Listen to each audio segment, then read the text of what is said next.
heard that's the Son. Oh my goodness, what is that? That's the light of the world.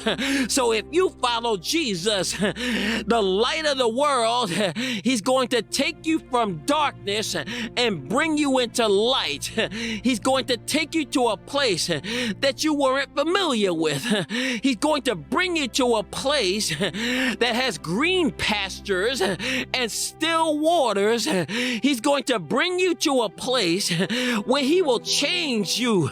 He will take off the filthy rags that you've been wearing as a servant to the world in the den of thieves that you occupied in that bodily temple you filthified. He's going to command you to get those filthy rags off, and he's going to burn it, and he's going to give you a change of garment, robes, linen white robes, which signify that you're no longer a sinner, but now you're the righteousness of the kingdom of God. He's bringing you from one kingdom to another. He's bringing you out of the kingdom of darkness, and he's bringing you into the kingdom of light.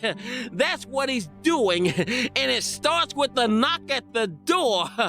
His intention is to get your attention. His intention is to come and see about you. His intention is to make sure that if you let him in, he's going to bring some things with him that will course correct who you are right now, that will put you on a different path, take you off the Broadway and bring you down to the narrow path, move you from destruction and bring you to life.